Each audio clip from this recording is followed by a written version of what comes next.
누가복음 18장 15절부터 30절 말씀.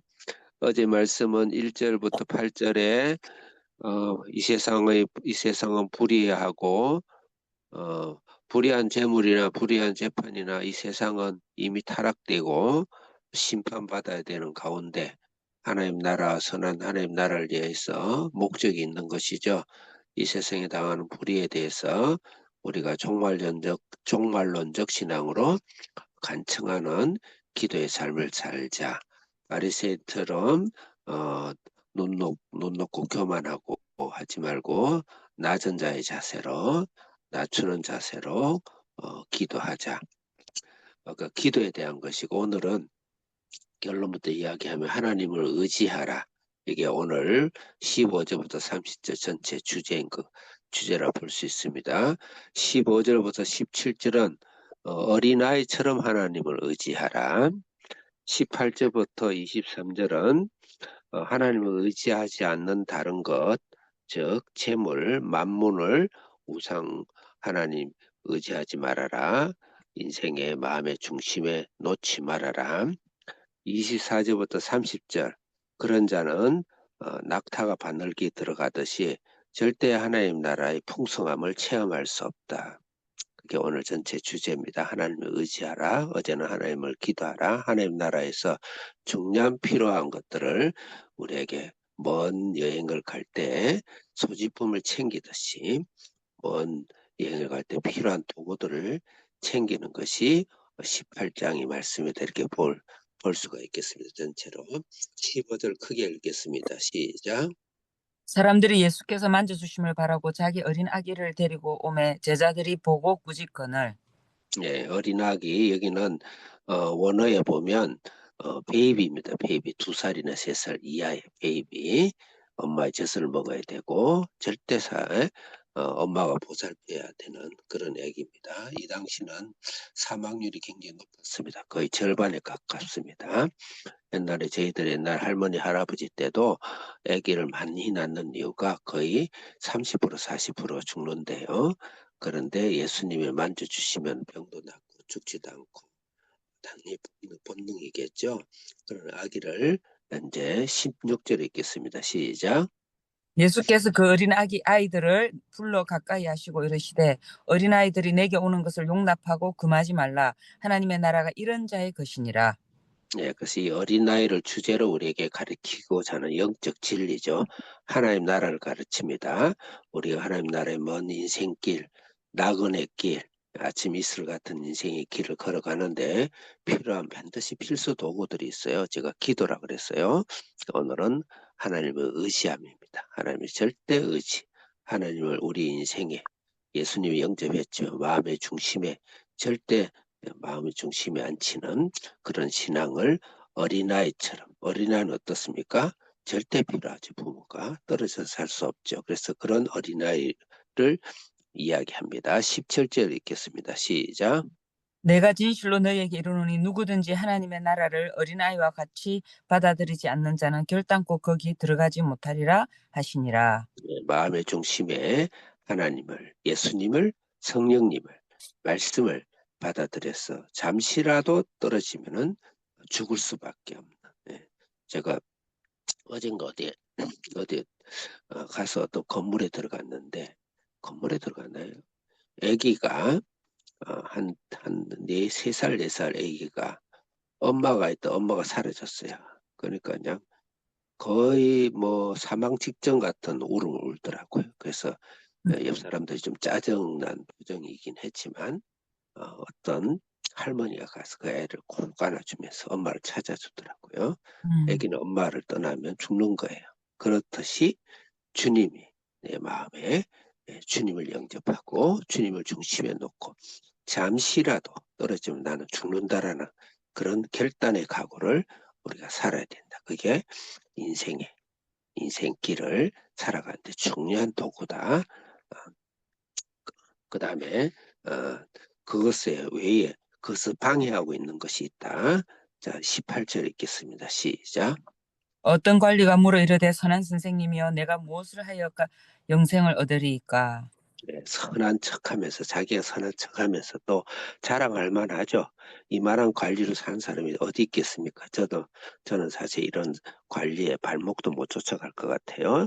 네, 그래서 이 관리를 너무 냉대할 일은 아닙니다. 그렇지만 어, 십보 백보 차이죠. 19절에 있겠습니다. 시작. 예수께서 이르시되 내가 어찌하여 나를 선하다 일컫느냐 하나님 한 분 외에는 선한 이가 없느니라. 예, 선하다는 단어는 하나님 외에 붙일 수가 없습니다. 그래서 절대 사람에게 표현할 때 유대인들에게는 앞에 선하다는 단어를 절대 쓸 수 없습니다. 그는 하나님을 망령되이 일컫는 겁니다. 그 예수님께 썼죠. 예, 쓰면서 자기가 좀 올라가고 싶은 것이죠.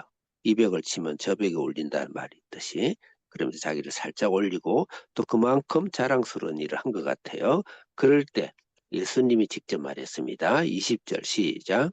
내가 계명을 안 하니 간음하지 말라, 살인하지 말라, 도둑질하지 말라, 거짓 증언하지 말라, 내 부모를 공경하라 하였느니라. 예, 간음 7계명, 살인 6계명, 도둑질 8계명, 거짓 9계명, 예, 부모 5계명, 5계명부터 9계명, 5계명. 예수님이 직접 말했어요. 1계명, 4계명 하나님입니다. 하나님의 신앙이 있다면서 사람의 해는 이것은 사람에 대한 개념이죠. 사람에 대한 계명이 없으면 그것은 거짓 계명이죠. 거짓 계명이죠. 거짓 신앙이죠. 예수님이 그걸 말했어요. 그 21절 읽겠습니다. 시작. 여짜오되 이것은 내가 어려서부터 다 지켰나이다. 예, 참 대단하죠. 진짜인지 가짜인지 모르겠지만 이렇게 말할 수 있다는 것이 다 지켰습니다. 그러니까 이거는 하나님 말씀이 아니고 그 당시 장로의 유전,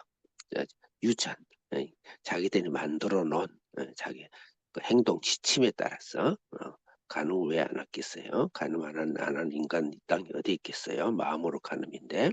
근데 이제 그렇게 했어요. 그때 예수님 의도적으로 하나를 뺐습니다.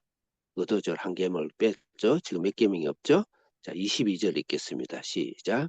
예수께서 이 말을 들으시고 이르시되 내게 아직도 한 가지 부족한 것이 있으니 내게 있는 것을 다 팔아 가난한 자들에게 나눠주라.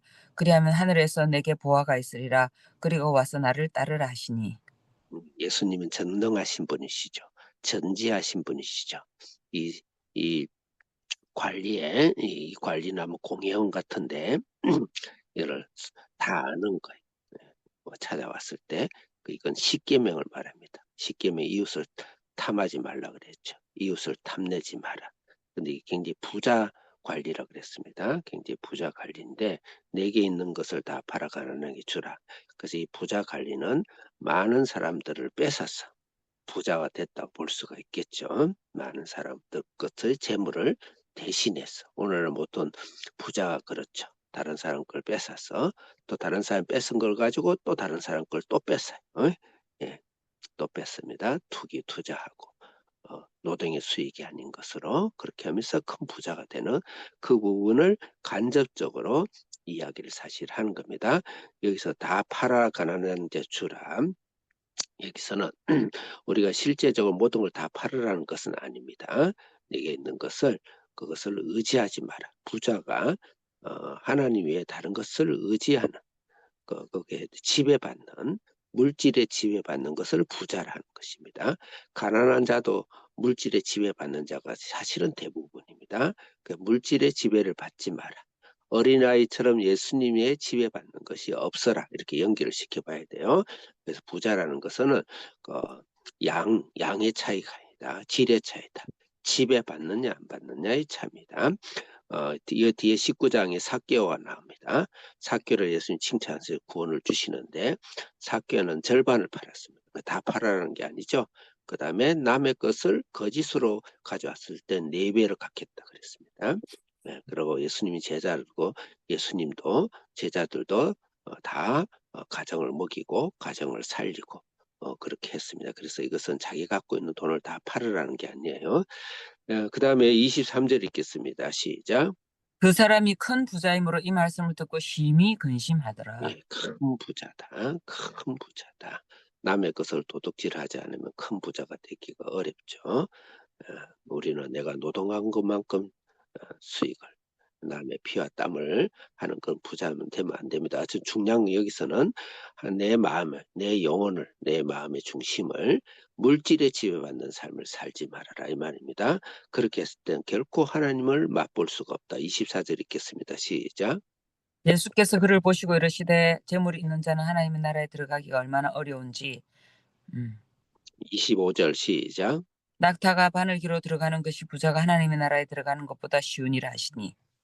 네, 재물에 지배받을 때는 구원을 받고 안 받고를 하나님 나라라는 것은 구원을 받고 안 받고를 일단은 차원을 떠나서 구원을 받아서라도 내 마음의 재물이 지배를 받고 이 세상이 사실은 전체를 다 보면 사실 재물이에요. 예, 재물입니다. 사람에 대한 죄는 거의 다 재물인데 하여튼 하나님의 예수님의 성령의 지배를 받게 되면은 결코 하나님 나라를 체험할 수가 없습니다. 26절 읽겠습니다. 시작. 듣는 자들이 이르되 그런즉 누가 구원을 얻을 수 있나이까. 27절 시작. 이르시되 무릇 사람이 할 수 없는 것을 하나님은 하실 수 있느니라. 28절 시작. 베드로가 여짜오되 보옵소서 우리가 우리의 것을 다 버리고 주를 따랐나이다. 29절 시작. 이르시되 내가 진실로 너희에게 이르노니 하나님의 나라를 위하여 집이나 아내나 형제나 부모나 자녀를 버린 자는 예, 다 버린다는 이 말은 아까 이야기했지만 상대적인 단어다. 상대적인 단어입니다. 하나님 외에 다른 것을 더 사랑하지 말라. 이것이 다 필요하죠. 필요한 것과 지배를 받는 것 다릅니다. 베드로도 자기 장모와 자기 아내를 데리고 다녔어요. 30절 읽겠습니다. 시작. 현세에 여러 배를 받고 내세에 영생을 받지 못할 자가 없느니라 하시니라. 예, 주님을 지배를 받게 되면 이 땅에서 풍성한 삶을 산다. 이게 요한복음 10장의 말씀이에요. 현세에서 여러 배, 다른 성경은 100배라고 그랬습니다. 그 다음 내세에서 영생을 받는다. 그래서 예수님의 지배를 받을 때 물질적으로, 영적으로, 삶으로, 시간적으로, 건강적으로 하나님이 우리에게 생명을 주고 더 풍성히 얻게 하는 날마다 성령이 지배하심.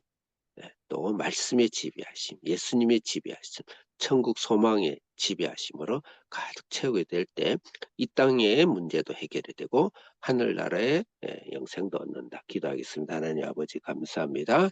하나님께서 어린아이처럼 잠시라도 떠나면 우리는 곧 죽어버리는 그런 예수님으로 가득 채워져서 하나님 나라에 있어서 물질로도 이 세상에 영광을 드리는 그런 저희들 되게 해 주옵소서. 예수님의 이름으로 기도드립니다. 아멘. 아멘.